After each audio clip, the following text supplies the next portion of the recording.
about the Cowboys, sometimes even with Jerry Jones, I feel like, you know what?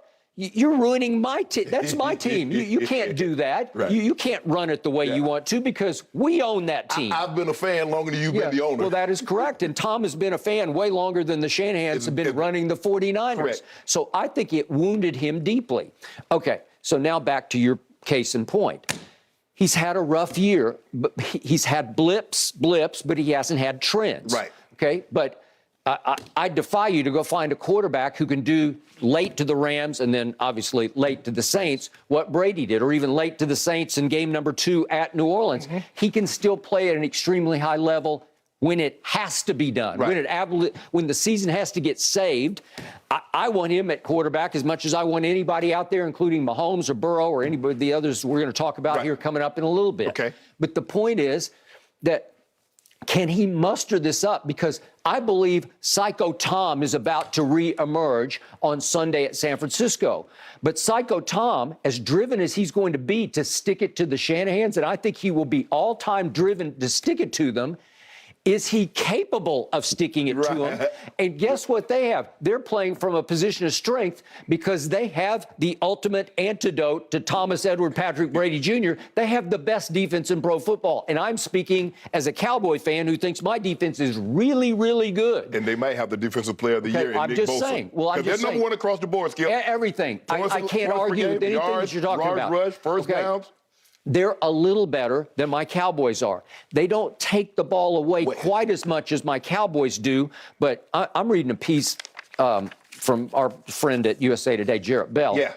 And he's talking to the great Ronnie Lott, one of the great 49ers, obviously, about how good this defense is. And Ronnie Lott is going big picture crazy about it. He's saying it's the steel curtain. He thinks it's the 85 Bears. He thinks it's LT's defense. He's making all these comparisons. And he says, this defensive line, this is Ronnie Lott, I'm quoting in USA Today, this D-line is deadly, like something we've seen in the past years, like the old Steelers, as in the steel curtain, Mean Joe Green Steelers. And he says, then Jarrett comes back and says, boy, that's a strong comparison. But he's measuring this unit that starts with Nick Bosa and then Eric Armstead and then Ebicam and Kevin Givens. And then you go to the back end of it, and it's Fred Warner and it's Jimmy Ward.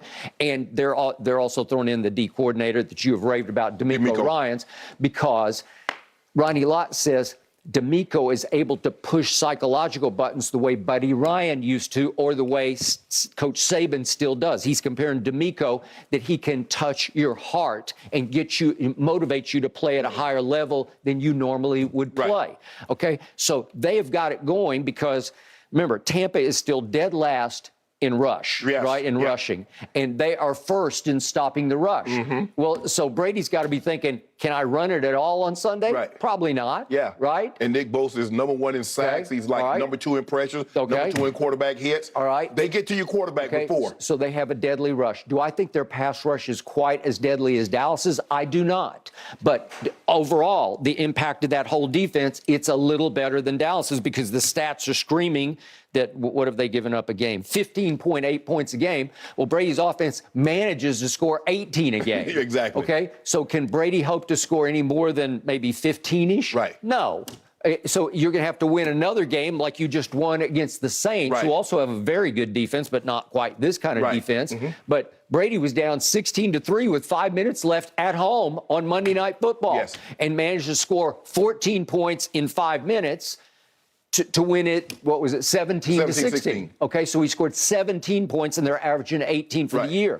So you want to talk about up against it because, as you well know, if you play on Monday night and you have to fly across the country in the interim before you play Sunday. And they're probably leaving tomorrow. Okay. So I would assume, Skip, going from Tampa to San Francisco, I wouldn't put my team on a flight on Saturday and get there and play Sunday. Wouldn't you call this a tough turnaround? Oh, it's absolutely the toughest, especially when you have to fly all the way to San Francisco. But the thing that Tom is up against, Skip, is that when you score so few points, your defense can't have an off night. Nope. Because if you have an off night, you end up happen to you what the Chiefs did to you. You have an off night defensively, and the next thing you know, you've given up 41. Okay. Or you're giving up like the Ravens, and you can't get the ball back. And so that's why it's incumbent upon Tom, because you know, Skip, the likelihood of your defense holding everybody moving forward to 16, 15, 12, you're asking an awful lot when you continuously put them out, when you continuously go 3 and out, 3 and out, 3 and out, 3 and out. Yep. And now you got your backup right tackle going up against Nicky Bosa. And Donovan Smith gets like 2 holding calls a game. He gets 2 a game. He does. Okay. So he's your best offensive lineman, and he got 2 big holding calls the other night, Monday night, that they managed to survive. Overcome. You have new players at left guard, and the rookie is now hurt. So you got a backup at left guard. You have a brand new center, and now you've lost Tristan Wirfs, your right tackle. He's your best offensive lineman. Okay, and you have a backup in there who is actually the backup at left guard and left tackle. He's a rotational player. So he's stuck in over there. Right. Well, it's not a very good offensive line, given what Brady's had in the past to protect him. Right. Given last year's offensive line, this one's about a fourth of that, I would say. Yeah. Okay. It's just hard for me to, Skip, and you mentioned like Tom, it's just hard for me to imagine that they're 27th in points scored at 18 points a game. It's just hard. That's Tom Brady. Okay. And you look at the 17th in total offense, 19th in third down. Tom normally kills you on third down because he keeps you on the field. And it's third down after third down. What did he do with the Patriots? Oh, it's Amendola. It was Edelman. It was Wes Welker. And it was third down after third down and after third down. And you're like, well, damn, can we get him out the field? Nope. Okay, but the wide receivers only the last couple of games have been back whole, because there have been games in the past here in this year when Russell Gage has led the team in targets. And then another game at New Orleans, little Scotty Miller led the team in targets. So they're just now getting back healthy. And I don't think Julio has quite the burst that he used to have. But he still can make tough He can still make some plays. Obviously, Godwin is coming off that. All these receivers who come off the ACL, it just takes a while. It does. And it takes him a while to get his legs back underneath him. And I thought only on Monday night was I starting to see glimpses and flashes, because he led the team in targets of Chris Godwin from last year. And Mike Evans kind of comes and goes. He's beat up. He's not been quite what he used to be. Plus, they double him every time. They just say, you can't have him anymore. You can throw it to Scotty Miller. Because he's mainly the guy that's getting downfield. They're not, if you notice, Skip, they're not throwing Chris Godwin go balls. No. The go balls He's a possession receiver, but he's a middle of the field possession receiver. He's a bigger Welker, Edelman, he's a bigger one of those. And so we know that the ball, if it's going downfield, is probably going downfield to Mike Evans or Scotty Miller. So, if you study tape, it's Skip. I mean, what is Scotty? And I tell why I'm trying to figure out how Scotty Miller keep getting past people. Because when he comes in, he's coming to run one route. But the one big route that he ran the other night was a slant route on 3rd and 6, and he caught it for 7 yards. But where did they put him? He was in the slot. He was in the slot. So if you study tape, you just know where, this is what he likes to do in the slot. Okay. So remember, down the stretch last year, Tom could go to Gronk. Yeah. And Gronk, to your point, you first guessed it. You said, no, he's done. Yeah. And it sure looks like he's completely, utterly done. Yeah. So who was the next Gronk in line? Cameron Brate.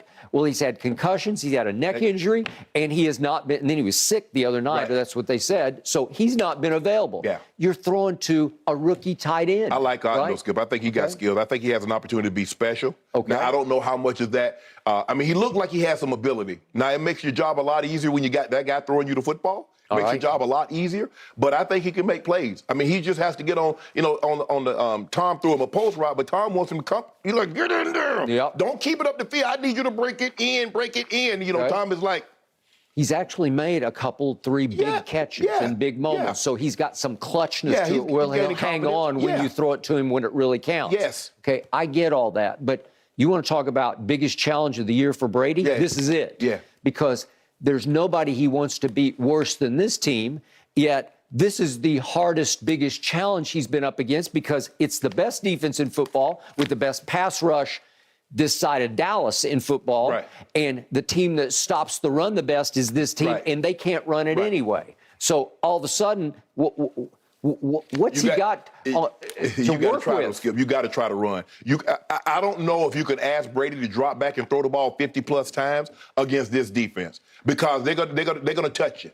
Okay. You're playing with fire to throw that many times. I'm going to try to run it. Skip, I'm not just saying you just hand it off to White or you're going to have to get creative in the run game. But you ask Tom to go back there, you're asking for trouble to ask him to go back and throw the ball, drop back 50 So plus when have times. we seen Tom Brady's offense at its best? When they just let it fly. Mm-hmm.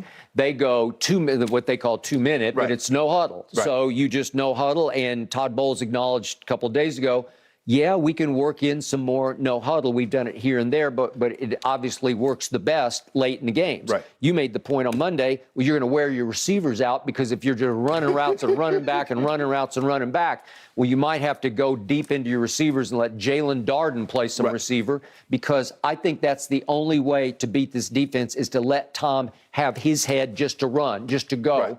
And then he'll call more of the plays himself on the fly. There'll be a little more check with me, sort of option choice routes, obviously.